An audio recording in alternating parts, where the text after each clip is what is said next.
Bismillahirrahmanirrahim. Alhamdulillahilladzi arsala rasulahu bil huda wa dinil haqq liyudhhirahu 'ala dini kulli wa kafa billahi syahida. Asyhadu an la ilaha illallah wa asyhadu anna Muhammadan abduhu wa rasuluh alladzi la nabiyya wa rasula ba'da amma ba'd. Selanjutnya teman-teman, Assalamualaikum warahmatullahi wabarakatuh. Selamat malam teman-teman. Gimana kabarnya? Pada penghujung bulan Januari ini ya. Bentar, sebelumnya Ana mau minta izin dulu ke Teresna untuk gak pakai Ana, gak apa-apa Teresna. Sini aku bakal ngobrol gitu ya, ngobrol aja tentang cinta. Teman-teman, kita ini manusia lemah banget gak sih sama yang namanya cinta? Sama lawan jenis tuh kayak gampang banget gitu buat jatuh cinta ya gak sih? Padahal apa sih gak jelas gitu ya. Padahal gak jelas dengan alasan yang gak jelas kayak bener-bener apa sih gitu. Kayak misalnya nih contohnya kita tuh bisa aja suka sama misalnya lagi ngeliat orang nih yang bawa nyiru gitu terus sambil dribble bola gitu. Padahal kan gak jelas banget gitu ya, tapi dari stylenya, dari kelakuannya gak jelas banget gitu. Tapi kenapa debaran di hati ini begitu jelas gitu. Nah, udah ya. Ngomong-ngomong tentang cinta teman-teman, cinta juga kayak maknanya sekarang pun udah gak jelas juga gitu ya. Karena saking udah overuse banget, udah sering banget dipakai gitu ya. Cinta ini maknanya udah kemana-mana gitu ya. Apalagi kalau dipakainya sama spesies yang udah overpopulation juga gitu ya. Udah banyak banget populasinya, yang ditunggu banget kepunahannya. Ada yang tahu apa? Buaya. Itu kayak kata I love you tuh udah kayak gak ada apa-apanya gitu ya. Kayak I love you tuh udah kayak aku bosen nih gitu ya gak sih? Iya. Nah,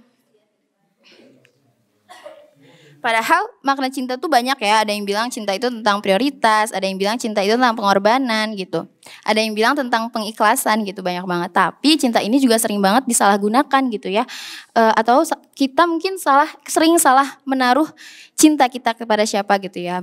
Misalnya nih, zaman sekarang tuh kayak lagi sering banget cinta sama yang beda pemahaman gitu ya. Kalau misalnya beda ijo doang mah gak apa-apa ya Nadia.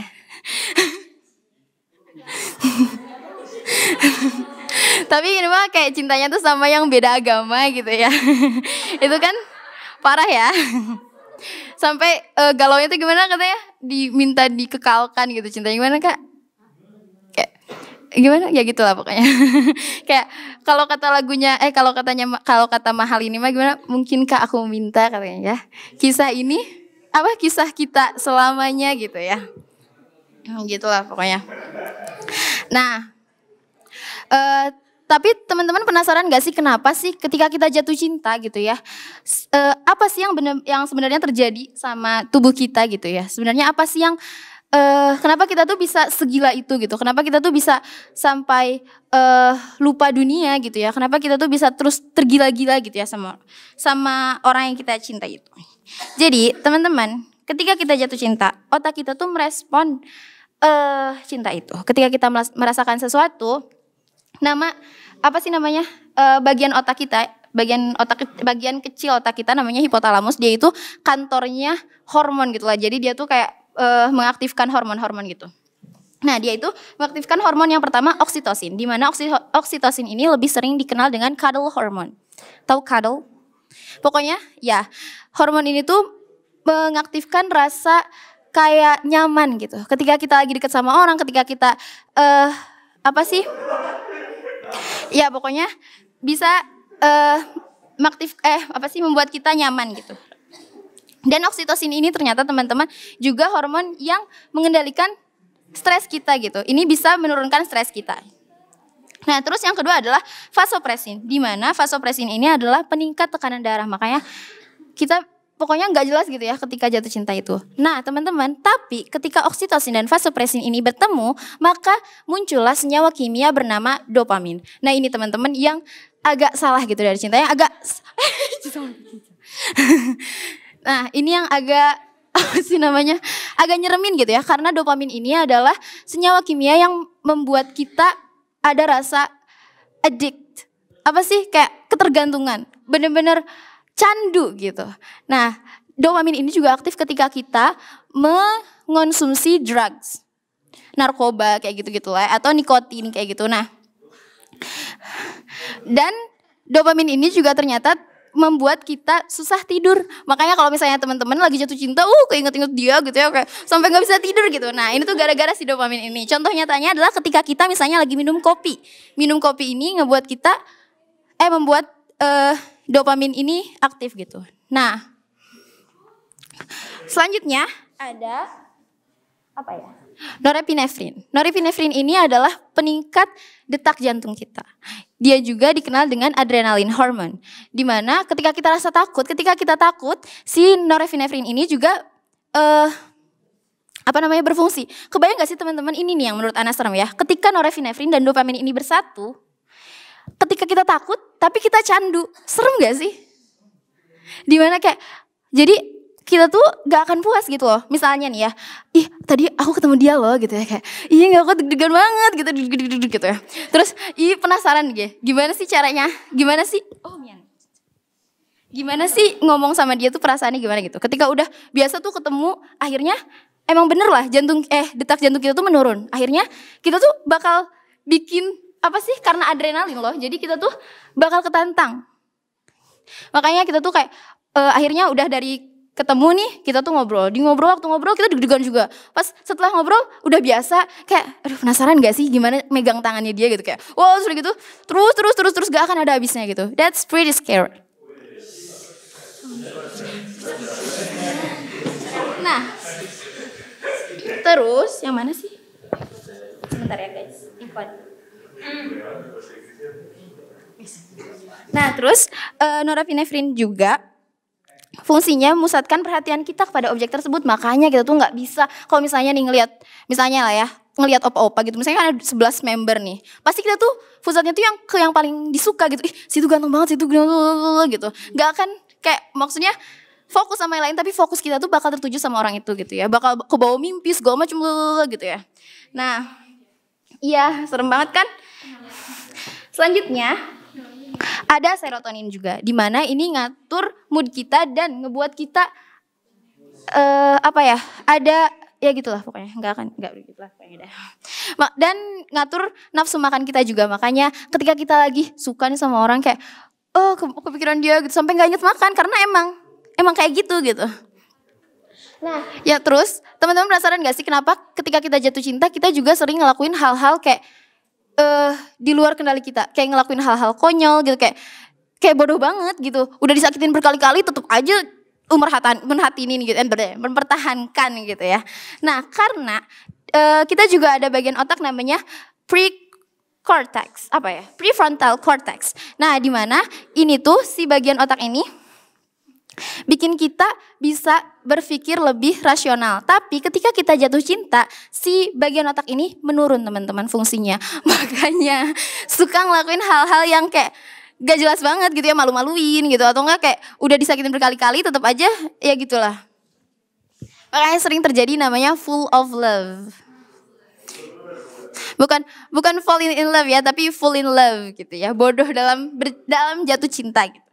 Nah, terus teman-teman, menurut Arthur Aron, dia ini seorang psikologi, dalam bukunya Love and Expansion of Self, maksudnya. Itu tuh ada 4 faktor kita kenapa bisa jatuh cinta. Yang pertama, yang paling menurut Ana gitu, yang paling dasar itu fisik. Tapi fisik ini teman-teman itu relatif banget gak sih? Kalau menurut Ana, yang ini ganteng, tapi menurut dia, menurut Natas misalnya, enggak biasa aja gitu, yang ganteng mah kayak gini gitu, atau yang ganteng mah tinggi, yang ganteng mah lucu, imut-imut gitu ya, atau enggak yang atau yang gimana gitu, makanya kan beda-beda ya kalau fisik ini gitu. Terus yang kedua teman-teman, persamaan ini teman-teman tahu lah ya, ada juga pernah, maksudnya ya gitu lah, pernah suka gitu sama orang-orang yang sama hobinya sama kayak Ana gitu ya, satu ekskul gitu ya. Enggak, bukan itu. Pokoknya ya gitulah, sama-sama suka nyanyi gitu ya, satu ekskul kayak gitu. Tapi enggak gitu. Nah, terus yang ketiga, keakraban. Nah, keakraban ini biasanya sering kita temui di friend zone, ya enggak sih? Kayak udah akrab tapi nggak bisa gitu. Tapi nggak bisa hubungan gitu karena takut karena takut nyakitin atau apa kalau gitulah pokoknya. Terus yang terakhir ada timbal balik. Nah, ini yang menurut Ana paling tinggi, di mana ketika kita ngerasa orang ini tuh berarti banget gitu. Orang ini tuh udah ngelakuin banyak hal di hidup kita, udah ngebantu kita banget, makanya kita tuh pantas buat ngebalas cintanya itu. Nah, tapi teman-teman, jatuh cinta juga pasti punya emang dampaknya tuh kayak bikin bahagia atau apa gitu ya. Tapi pasti punya dampak negatif. Ada yang tahu apa? Banyak ya. Kecewa salah satunya. Ana punya cerita. Boleh gak? Jadi kayak gini. Dulu Ana pernah suka banget gitu sama orang. Sayang lah, gue soalnya kalau bilang suka ya. Itu nggak beneran, sayang banget gitu. Kita tuh udah dari kecil gitu ya, deket banget gitu ya, gitu. Dari SD bareng, SMP bareng gitu ya. Pokoknya bener-bener deket banget gitu ya. Dia tuh kalau misalnya ada apa-apa ceritanya ke Ana gitu ya. Meski Ana nggak begitu sering cerita ke dia karena apa? Iya gitulah, karena gengsi sih. Kalau tipe orang yang gengsian kalau misalnya suka sama orang tuh. Nah, terus waktu SMA meski pisah sih, dia di Tasik, Ana di Bandung gitu ya. Tapi waktu keluar sekolah kita ketemu lagi gitu. Waktu pisah dari SMA gitu, kita ketemu lagi gitu. Wah, ternyata puncaknya deket kita tuh di sana gitu. Aku tuh nggak pernah ngerasa lebih deket dari dia sedekat ketika kita udah keluar gitu. Kita tuh ngobrol gitu. Udah gitu, ternyata teman-teman, pokoknya dia tuh udah nganggap aku sebagai adik banget gitu lah ya. Ternyata teman-teman, suatu hari dia tuh ketemu sama orang baru, temen aku. Jadi dia kayak nganggap adik juga. Terus aku kayak cemburu lah, banget. Astagfirullahaladzim ya Robi, maafin Ana. Pokoknya Ana tuh kayak kesel sama dia, kesel sama orangnya, kayak ya Allah gitu, kayak kenapa gitu. Dia teh nih sebel ya, apa-apa jadi ke orang itu gitu, cerita apa-apa ke dia. Ana tuh kayak gak dianggap, aku tuh kayak aku juga punya cerita loh, gak akan dengerin gitu. Kayak gitu, pokoknya bener-bener Ana tuh aku tuh ngerasa harus jadi center of universe gitu di dia tuh, kayak harus bener-bener jadi pusat perhatian dia gitu. Nah, salahnya di sana. Terus Ana tuh kayak emang aku gak cerita ke siapa-siapa, waktu itu kayak nangis aja, tiba-tiba nangis gitu. Nah terus tiba-tiba pas aku lagi nangis nih, padahal lagi di tempat yang sendiri gitu ya, tiba-tiba ada orang ngedatengin aku gitu. Terus kayak kenapa katanya kayak gitu. Enggak apa-apa katanya gitu. Pokoknya kita ngobrol lah ya, sampai aku tuh udah better lah ya gitu. Nah udah gitu, pas udah lupa, terus Ana bilang kayak gini ke orang itu. Pernah gak sih ngerasain kayak ibu kita lebih sayang sama anak tetangga, kata aku kayak gitu. Maksudnya padahal kita lagi sakit loh, tapi ibu kita lebih merhatiin gitu loh ya.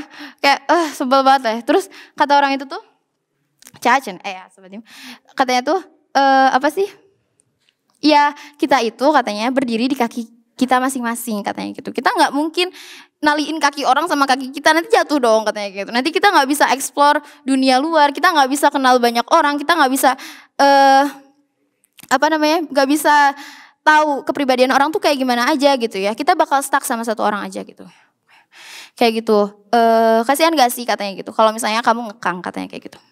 Terus aku tuh kayak iya juga sih gitu.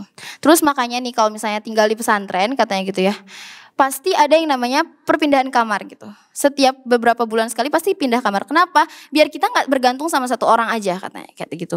Terus biar kita kenal pribadi orang lain tuh kayak gimana. Biar kita tuh gak stuck sama satu orang katanya kayak gitu. Terus Ana tuh kayak iya sih. Tapi itu tuh jawaban itu gak bikin Ana puas gitu ya. Ana tuh masih kayak tapi kesel gitu ya Allah, kesel. Akhirnya Ana bilang lah sama si orang yang Ana deket dulu tuh kayak pokoknya tuh kayak gitu ya. Terus kayak nangis lah tuh kayak gitu. Terus kata orang itu ya terus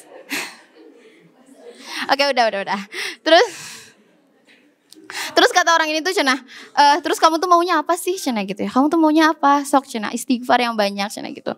Terus katanya kamu belajar deh dari Ibu Musa katanya kayak gitu. Bukan Mbak Dinti ya. Belajar dari Ibu Musa. Di mana Ibu Musa pasti berat banget ngerelain, maksudnya ngelepas anaknya dihanyutin ke sungai pasti susah banget kan gitu ya.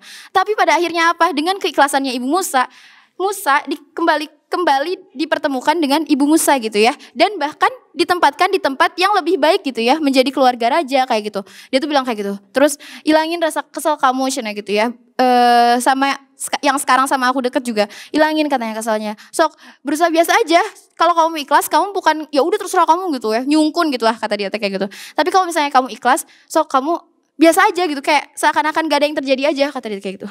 Soalnya kayak ya Allah gimana gitu nanti kayak kesel ya. Tapi ya udahlah, Ana tuh coba lah suatu hari tuh, ya Allah bantu aku tuh Ana tuh berdoa kayak gini.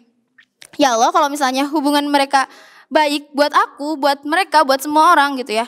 Ikhlasin aku gitu, ikhlasin hati aku, lapangin dada aku gitu pokoknya. Pokoknya kasih kesabaran ke aku gitu ya maksudnya. Ikhlasin aku ya Allah, ikhlasin aku ya Allah. Pokoknya aku berdoa kayak gitu. Terus besoknya bener lah aku cobain gitu ya. Mulai nyapa lagi temen aku ini, temen yang dianggap adik sama orang yang dekat aku itu. Terus ternyata responnya, maksudnya emang waktu itu tuh kita sempat renggang juga gitu ya. Mungkin aku aja sih yang ngerasa renggang karena yang ribut sorangan kan Ana gitu ya. Nah terus udah gitu kita ngobrol lagi, ternyata sehat gitu ya, baik-baik aja gitu. Wah alhamdulillah gitu. Dan akunya juga jadi seneng gitu ya, nggak ada beban lagi. Akhirnya udahlah, aku tuh biasalah dengan mereka yang kayak gitu. Dan pada suatu hari gitu ya, aku nggak ngeharap apa-apa. Ternyata orang yang udah aku anggap kakak ini, dia tuh kayak tiba-tiba ngasih makan gitu. Ini buat makan, bukan buat makan malam katanya gitu. Atau kayak ngasih apa gitu. Terus kayak Anda tuh kan seneng ya Allah ngerasa spesial. Ya Allah nggak boleh ngerasa spesial guys. Pokoknya kayak seneng lagi gitu lah ya. Makanya waktu dia pulang pun kayak ya udah biasa aja gitu, maksudnya nggak sedih-sedih yang kayak nanti aku kalau nggak ada dia gimana gitu, nggak, tapi kayak biasa aja gitu. Enjoy aja gitu. Aku masih punya teman yang lain gitu. Nah kayak gitu teman-teman. Terus apa ya, bingung bentar. Nah dari sana teman-teman kita bisa ngelihat ya, udah lama banget ya Teh Sita. Ya udah kita pulang aja. Intinya teman-teman, dari sana kita bisa ngelihat ya unhealthy relationship itu kayak gimana gitu ya. Iya. Lagi. Pokoknya bikin kita cemburu, bikin kita insecure gitu ya. Dimulai dari aku mah nggak pantas sama dia, dan dia memang lebih baik buat dia gitu ya. Pokoknya kayak wah kan nggak baik ya kayak gitu ya. Nah terus ya udah kok udah. Pokoknya kayak gitulah teman-teman. Intinya teman-teman ya, cinta itu fitrah ya. Kita nggak bisa nolak rasa cinta gitu ya. Itu hadiah dari Allah. Tapi ketika cintanya berlebihan itu yang nggak baik teman-teman.